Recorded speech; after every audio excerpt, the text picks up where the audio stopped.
Greetings, members, one and all of the Salivation Nation. Salt and this metal very well may have solved the D.B. Cooper case. Let's explore.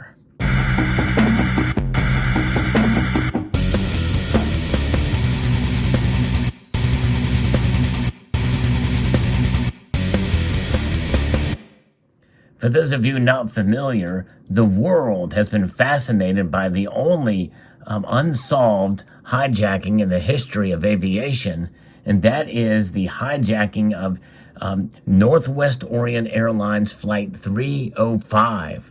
And this flight that occurred on November the 24th, 1971, was taken over by one Dan Cooper, the self-identified hijacker who wanted to get a couple of parachutes and $200,000 in ransom. And by the way, you want to talk about inflation, that is equivalent to about $1.5 million today. Pretty remarkable when you think about it, how much money he could have lived a very comfortable life. His destination was indeed Mexico, and he was going to have a refueling stop in Reno, Nevada, but about a half an hour after taking off from Seattle, Washington, the hijacker instructed the aircraft to descend to 10,000 feet, and he bailed. He jumped out of the back of the 727 with that money and the other parachutes. And no one has seen him since. There's been no body found. Now, in 1980, there were bundles of cash, $20 bills, found by a kid along a river there in Oregon. And that's all we really know. Pretty remarkable. Now, there has been an FBI investigation that they have closed it down, but there's been one individual who has been studying this, and that is Eric Ulis, and he did some studies, and it involved the elements that you see before you here, salt and this metal right here. Now, before we get into that, this all came from a necktie that was created or made in the mid 60s for only a limited amount of time. And the reason why this necktie is so important is because of the type of salt that you find on that necktie, which is a certain kind. Now, as you know, there are different kinds of salt out there, and I'm showing this sea salt grinder type of salt that is different than table salt.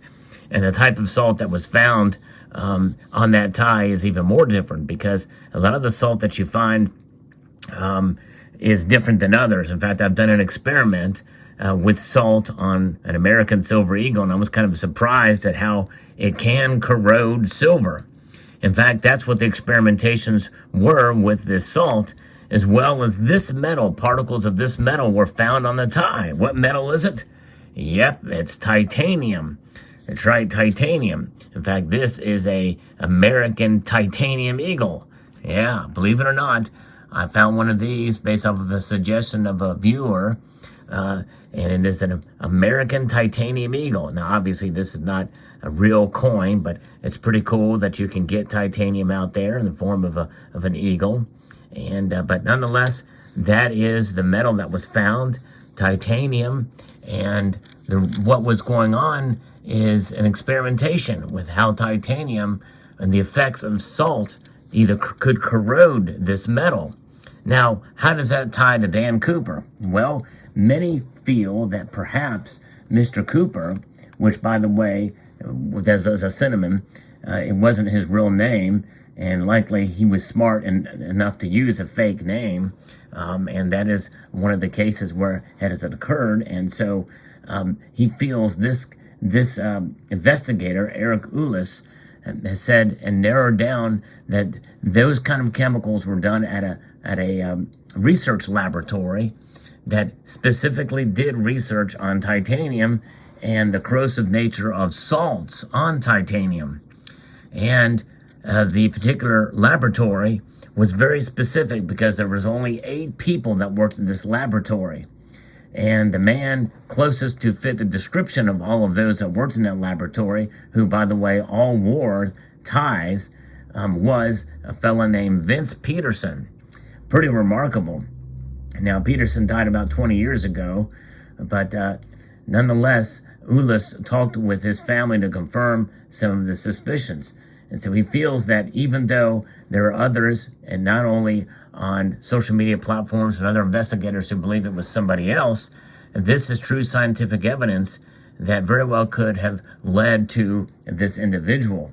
Now, where he ended up being and what his life was like ever since 1971, no one really knows. But nonetheless, the very fact that a couple of particles of titanium and this salt being found on that tie, which was remarkable. By the way, that tie was left on board on the plane. So it was sent to the FBI, and apparently it wasn't until recently that these kind of in-depth studies were done on the particles of the tie. And it's pretty interesting, the science behind it. I'm going to actually post a link in the description to the press conference that Mr. Ulis gave on this. And it's pretty remarkable, some of the science behind it. And how apparently Mr. Cooper, or Mr. Peterson in this case, has taken the time to research these metals and how titanium could very well have led to the discovery of who the culprit was.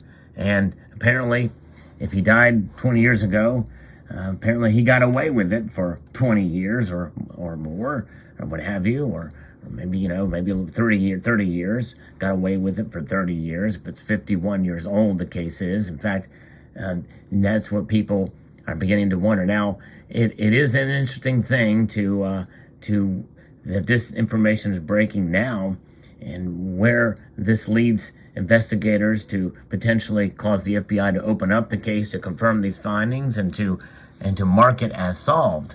But what an amazing thing how metal can really have an effect on our lives, and traces of it could lead to the solving of a decades-old mystery such as this. And titanium is a very lightweight metal, and this cube here is pretty remarkable. It is 5 ounces, and even though it's a lightweight metal, to have it in a cube form, it actually feels kind of heavy.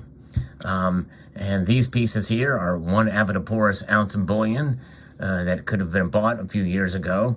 And but you don't see these around as much these days. So when I ran across this on eBay, I was kind of surprised for not a whole lot of money. But nonetheless, silver, gold, platinum, palladium, rhodium, all these other elements that you see in the metals on the periodic table. And titanium happens to be the one that very well could have solved this great mystery. Some people think of D.B. Cooper as a folk hero, but nonetheless, he did terrorize people on that flight.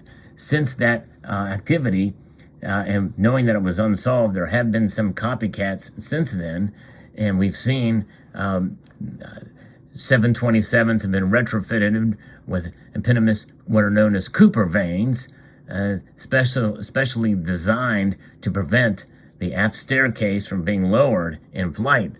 In other words, where people could jump out of planes like that. It's very, very interesting indeed. So what a remarkable story, and very interesting. There's a lot to it, but I just wanted to share with you this breakthrough and how metal, such as titanium, very well could have solved it. This channel, by the way, is dedicated to metals of all sorts. Mainly we talk about precious metals, but we can talk about base metals as well, and I've done that multiple times in this channel. And so if you enjoy stories like this, I hope you will consider pressing the thumbs up button and subscribing to the channel. And the science behind metals is pretty remarkable, and titanium is a very cool metal. It's used a lot in medical devices, and because it does not react, it's very lightweight. So it's used with artificial joints and the like in the body, and so therefore it's served a very good medical purpose, as well as other titanium alloys, very strong in aircraft, aviation, and the like, and in other areas. And perhaps that's what D.B. Cooper was doing. Apparently, that lab that he worked in, they ran into some difficulties. He may have been laid off and was desperate and needed the money. And so he hijacked and got the money and skedaddled, bailed out. Pretty remarkable. what an amazing thing. What an amazing story it is. And I hope one day they will do a movie. And likely there have probably been some episodic television made-for-TV movies on D.B. Cooper in this situation, but I've not seen any of them, dramatized versions. I've seen documentaries on it, but nonetheless, that's about it. So there you have it. Let me know what your thoughts are on this situation, on this news. I will post in the description below a link to the press conference where these findings have been made. I hope you found this video entertaining, insightful, and informative. I'd like to extend a multitude of gratitude to you all for taking the time to watch, and to encourage you to please rate, share, comment, and subscribe.